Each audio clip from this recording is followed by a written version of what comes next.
Iran has released the first video of Mojtaba Khamenei since he became supreme leader, after days of intense speculation about his condition. Mojtaba Khamenei is seen in the footage teaching religious science to a group of students, according to Iranian state media. The video sends a message to Iran's enemies, as it comes after President Donald Trump claimed that much of Iran's decision-making leadership was already gone. Their leaders are gone, they picked new leaders, they're gone, they picked new leaders, they're gone, and now they're looking for new leaders again. You want a transitional leader that will have a transition. You don't want to replace one Ayatollah with another. You don't want to replace Hitler with Himmler. Iran has released an undated video showing the country's new supreme leader, Mojtaba Khamenei, in what appears to be a carefully timed attempt to project stability and continuity during a period of intense war pressure. The video surfaced amid growing health concerns and widespread speculation about Mojtaba's condition following the U.S. Israeli strikes that shook Iran's leadership structure and triggered fresh uncertainty inside the country. Iranian state media, IRIB, said the footage showed Mojtaba engaged in religious science teaching, presenting the clip as evidence that he remains active and publicly visible despite the wartime chaos.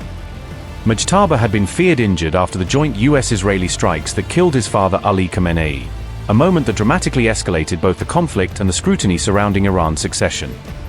Earlier reports had claimed that Mojtaba fled Iran and was receiving medical treatment in Russia, fueling a wave of speculation that the new leadership may have been under severe personal and physical strain. However, Iran's ambassador to Russia, Qasem Jalali, later rejected those reports and denied that Mojtaba had fled or was being treated there, attempting to shut down the growing rumors.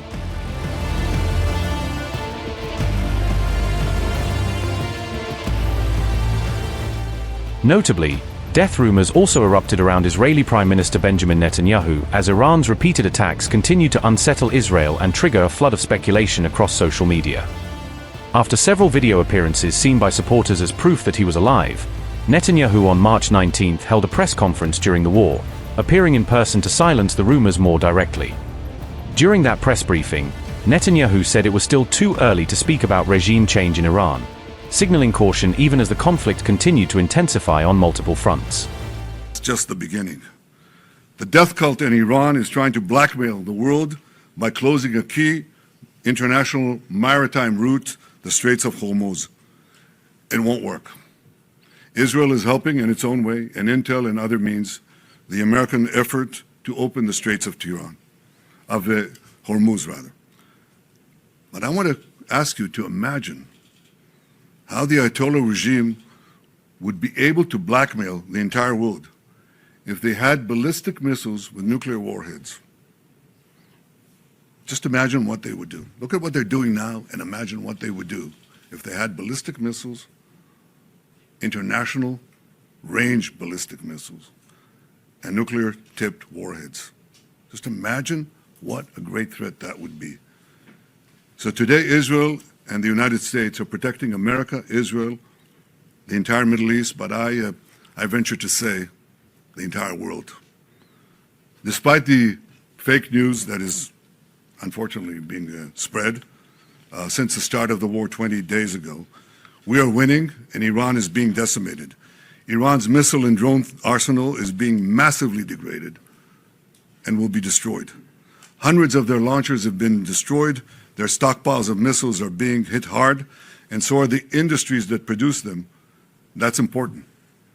In Rising Line, we destroyed missiles and we destroyed a lot of the nuclear infrastructure. But what we're destroying now are the factories that produce the components to make these missiles and to make the nuclear weapons that they're trying to produce. We're wiping out their industrial base in a way that we didn't do before. Iran's air defenses have been rendered useless. Their navy is lying at the bottom of the sea. Today we hit the other part of their navy in the Caspian Sea. Their air force is nearly destroyed. Iran's command and control structure is in utter chaos. And I can tell you that there's still more work to do, and we're going to do it. And I want to close these opening remarks with one other fake news, and that is that Israel somehow dragged the U.S. into a conflict with Iran.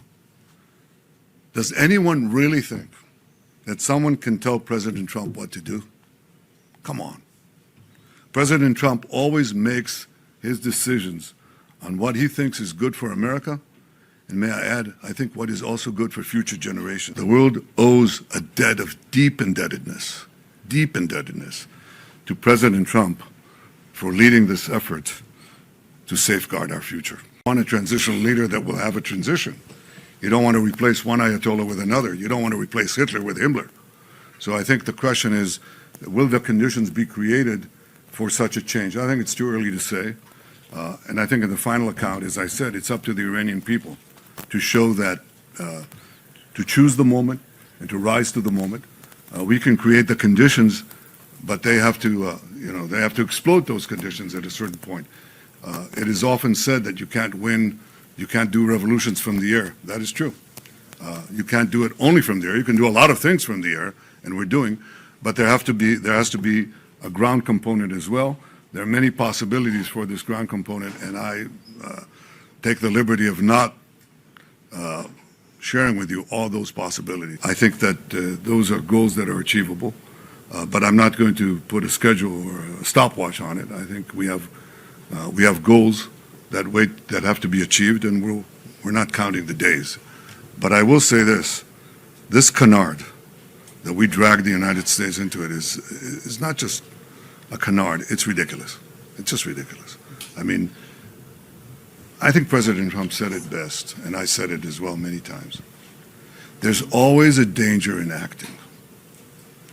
But in conditions of existential threats, there's a much greater danger in not acting. Oh, but they don't have it yet. That's what people said. Right, let's wait. Well, just let them do it, Just wait and let them do it. You won't be able to do it. It's the last moment. No, it takes a little time. I mean, you had a few months to prevent them from doing it and to just decimate these industries and perhaps achieve this transitional government in Iran. So you'd sit back and you say, well, it's not going to happen in the next Thursday, so let's not act. I tell you that there's enormous risk in not acting, much greater risk than acting. And if you think that the oil markets are in trouble today, think of Iran with nuclear weapons and the means to deliver them. Then think of the blackmail that then once we achieve our goals, then I have argued, I think, and Americans understand this very well because we're real partners. I think that what has to be done is to have alternative routes. Instead of going through the choke points of the Hormuz Straits and the Bab el-Mandeb Straits, in order to have the flow of oil, just have oil pipelines, gas pipelines, going west through the Arabian Peninsula, right up to Israel, right up to our Mediterranean ports, and you've just done away with the choke points forever. That is definitely possible. So I see that as a real change that will follow this war. But I also see this war ending a lot faster than people think. I think you have to, in war, you have to grit your teeth. Number one, Israel acted alone against the Slawiya gas compound. Fact number two, President Trump asked us to hold off on future attacks, and we're holding out.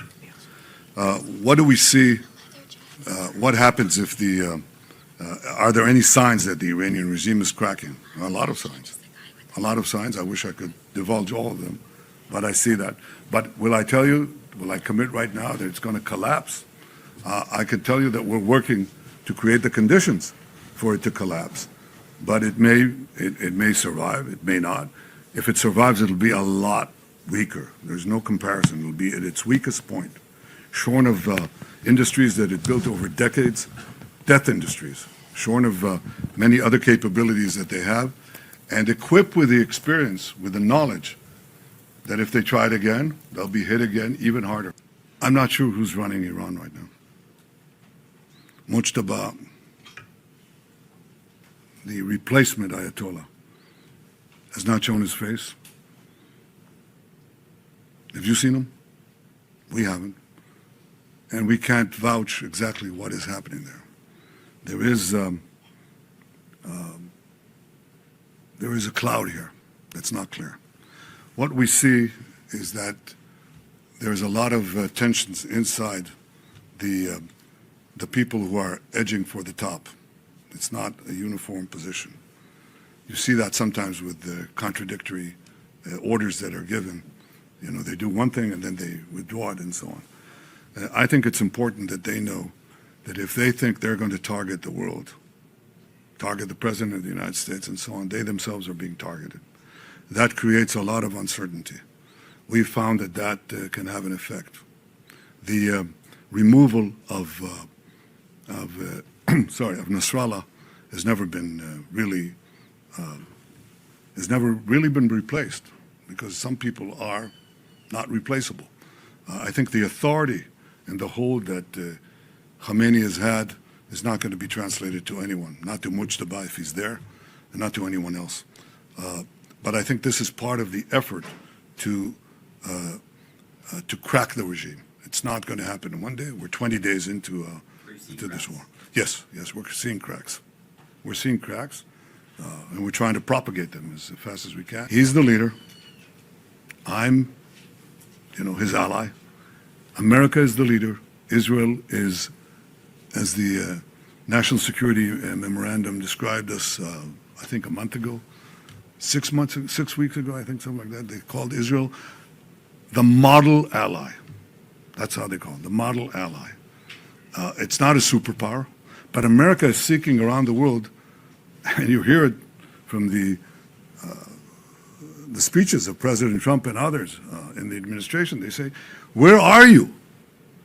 We've helped you all these years. Where are you when we're doing something that is as important, at least as important for you as it is important for us? And yet one country is there, and against all the vilifications that are leveled at Israel, Israel is sponging off America and all that.